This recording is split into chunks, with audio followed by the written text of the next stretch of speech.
Hi friends, welcome to the Dr. USP channel.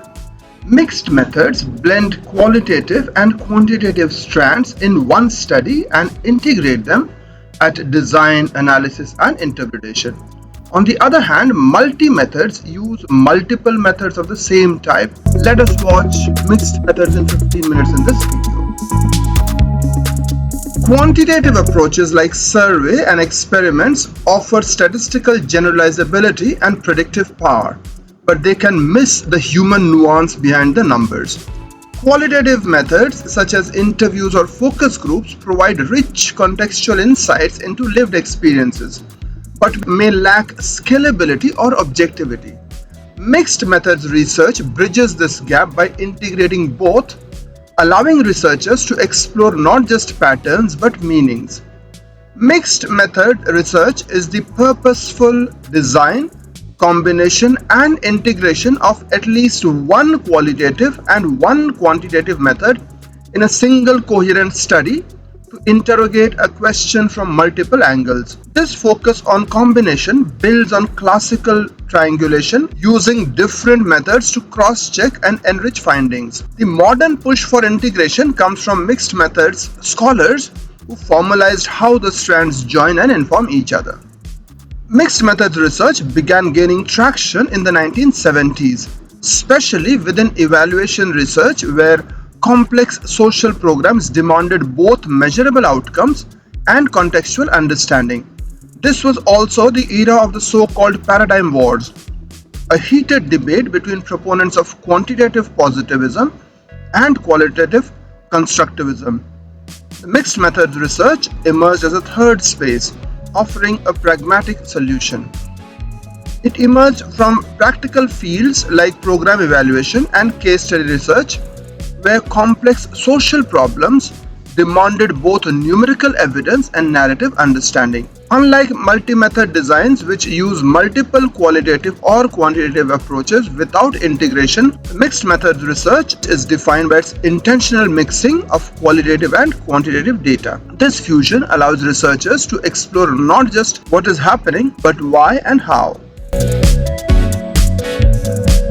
Effective multi-method research often involves collaborative teams with diverse methodological and cultural expertise. These teams don't just share technical skills, they exchange stories, values, and symbols that enrich the research process. By bringing together statisticians, ethnographers, community members, and subject matter experts, MMR teams can design studies that are both rigorous and responsive to the lived realities of participants. A core ethical and methodological practice in mixed methods research is reflexivity, the act of critically examining one's own biases, assumptions, and influence on the research process. This is often expressed through positionality statements, where researchers disclose how their identities and values shape their inquiry. For example, one recent study begins with a scholar stating, "I am a critical race educational psychologist." It signals how her lens informs the study.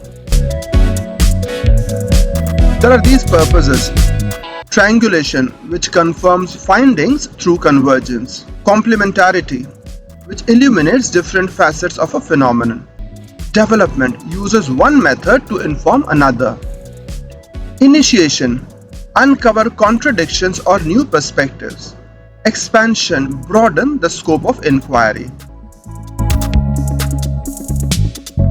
There are three different kinds of mixed methods design. Parallel, which is also known as convergent design. What you do, you collect quantitative and qualitative data at the same time, analyze separately, then merge. And you use this when you need a comprehensive picture fast. The integration point is merging. You compare or contrast results in a joint display. Then we have the quantitative to qualitative, which is also known as explanatory sequential. You run a survey or experiment first, then use interviews to explain significant or puzzling results. You use this when your quantitative results show effects but you need reasons. The integration point is connecting. Quantitative results select who or what to ask next, then explain with qualitative. Then we have the qualitative to quantitative type. So you start with interviews or fieldwork to explore issues and language. Use those insights to build a scale or intervention you then test quantitatively. You use this when the constructs aren't well defined or locally grounded. The integration point is building. Qualitative analysis shapes the instrument or variables. Then we have advanced frameworks which offer greater complexity and customization. These include embedded designs where one data type supports the other within a larger study. Multi-stage designs which involve multiple phases of data collection and analysis. And intervention designs which integrate mixed methods into experimental or applied settings. Other variants like case study, participatory or transformative designs are tailored to goals. If you need a quick holistic view, the Convergent design is efficient and balanced. If your study starts with numbers but needs context, the explanatory sequential design is ideal. And if you're exploring new terrain or developing tools, the exploratory sequential design offers a grounded approach. Advanced frameworks should be considered only when your study involves multiple layers, stakeholders, or engagement. These are the steps of mixed methods research. Your problem should be persuasive. Your study should tackle a real-world issue that matters to stakeholders and scholars alike. Frame the problem clearly, showing why it demands both quantitative and qualitative insights to be fully understood. Then we go to the rationale. Don't just use both methods. Justify why. Explain how combining numerical trends with lived experiences will yield richer, more actionable findings than either method alone. There are dual aims, so set distinct objectives for each strand. One for your quantitative analysis, example measuring prevalence or impact, and one for your qualitative inquiry, example exploring meaning or context. This dual focus keeps your study purposeful. Gaps in prior single method work must be highlighted. Highlight how previous research using only one method left unanswered questions. Your mixed methods design should aim to fill those gaps, whether it's explaining statistical anomalies or grounding abstract concepts in lived experience. Your work should be theory anchored. Anchor your story in a theoretical framework that guides both the qualitative and the quantitative strands. Whether it's social cognitive theory or grounded theory, this scaffolding ensures your data collection and interpretation are conceptually aligned. Your research questions and hypotheses should also be aligned. Craft research questions and hypotheses that reflect your mixed methods logic. Ensure your quantitative and qualitative questions are complementary and include a mixed methods question that integrates both strands. Sampling plans. Design separate sampling strategies for quantitative and qualitative components. Quantitative might require random sampling for generalizability. Qualitative might use purposive sampling for depth. Make sure both are justified and feasible. Design diagram. Create a visual diagram that maps out your study's flow, timing, integration points, and data collection phases. This helps reviewers see how the pieces fit together and where mixing occurs. You have to develop full protocols. So develop detailed protocols for surveys, experiments, interviews, and observations. Include instruments, scripts, and procedures to ensure consistency, transparency, and replicability across both strands. The quality of a mixed methods study hinges not only on the rigor of its quantitative and qualitative strands, but also on how effectively they are integrated. Each strand must be methodologically sound on its own, but the true value of mixed methods research lies in the fusion, how the data types inform, enrich, or challenge each other. A strong mixed methods study doesn't just present parallel findings, it creates meta-inferences that synthesize insights across paradigms. Legitimation refers to the strategies used to ensure validity across both strands and their integration. Key threats include sample integration, are your samples compatible, inside-outside balance, do you honor both emic and etic perspectives, commensurability and conversion validity. Are your transformations between qualitative and quantitative data accurate? Each threat should be explicitly addressed. Appraisal tools. The Mixed Methods Appraisal Tool (MMAT) provides a structured way to assess the methodological quality of qualitative, quantitative, and mixed method studies. It includes screening questions and criteria tailored to each design type, making it useful for planning your own study and for reviewing literature.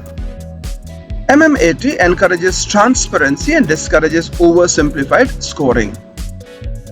Good reporting of a mixed methods study grams checklist prompts researchers to clearly state their rationale for mixing, describe the design and integration points, and disclose any methodological interference between strands, including a design diagram and a joint display is strongly recommended.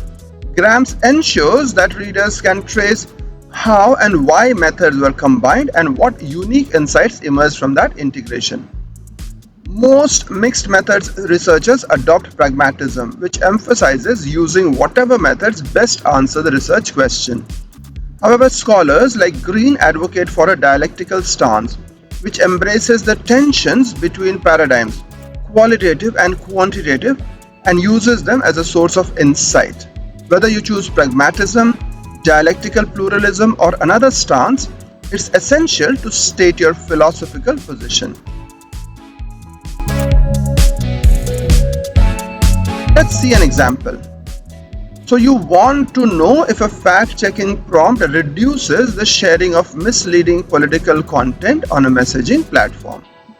So the research problem and rationale is that single method studies either report rates, that means how much, or motives, why. We need both integrated. We need triangulation plus complementarity. So as you can see, this is an exploratory sequential kind of research, quantitative to qualitative.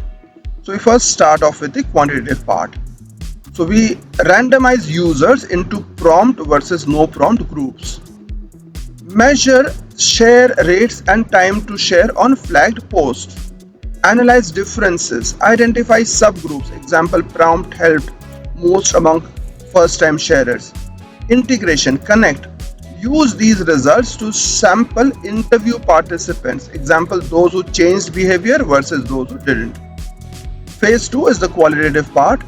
So semi-structured interviews probe why people heeded or ignored the prompt. Explore trust, group norms, and message features. Integration, merge, build. Create a joint display aligning subgroup statistics with explanations.